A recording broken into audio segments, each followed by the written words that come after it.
د چهارمغز او وچ ادرکو سره څنګه خپل جنسي باور او ټایمینګ زیات کړو. سلام ګران لیدونکو، هیله ده چې روغ جوړ او د صحت جامې وپرتن وي. زه یو ځل بیا ستاسو په خدمت کې د یو نوي ویډیو سره حاضر یم.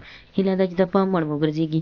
تر هر څه دمخه باید یادونه وکړم، که زموږ چینل مو نه وي سبسکرایب کړی نو زموږ چینل سبسکرایب کړئ او په خوا کې ورسره د ګوګړي نشان ووهئ. مننه. د چهارمغز او وچ ادرک سره څنګه خپل جنسي باور زیات کړو یا هم ټایمینګ زیات کړو. یو ملګري پوښتنه کړې وه چې هغه ویلي و چې باید موږ ته هر ټیم ته دغه یوه ویډیو جوړه کړي.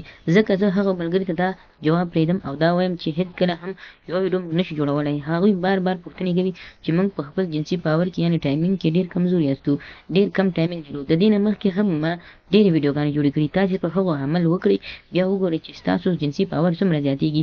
د یوې میاشتې لپاره مه استعمالوئ او ما هم د یوې هفتې لپاره.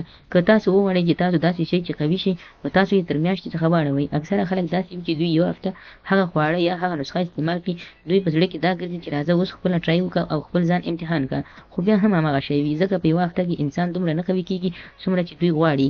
نو تاسو کولی شئ چې تر یوې میاشتې پورې دغه کار یا هم تر 2 میاشتو پورې وغځوئ او سر ته یې ورسوئ. تاسو کولی شئ چې د 10 ګرامه ادرک او 10 عدده چهارمغز سره تاسو دا دواړه میکس کړئ، ګډې کړئ او د هغه څخه تاسو دارو غوندې شی جوړ کړئ، یعنې میده میده یې کړئ چې دارو غوندې شي.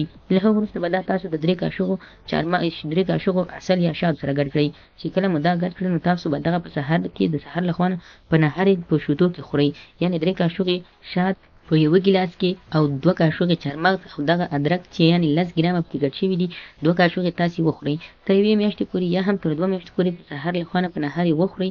که کوم خلک د معدې تکلیف لري نو لومړی دې له دغه خوراک څخه مخکې اوبه وڅښي، ګرمې تومنې اوبه دې وڅښي او له هغه وروسته دې دا نسخه استعمال کړي. بیا وګورئ چې 2 میاشتو کې ستاسو بدن کې څومره غټ فرق راځي.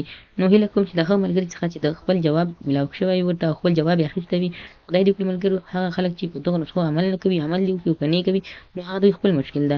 هیله کوم زموږ ملګرو دغه ویډیو لایک کړئ، شیر کړئ او زموږ چینل هم سبسکرایب کړئ. مننه.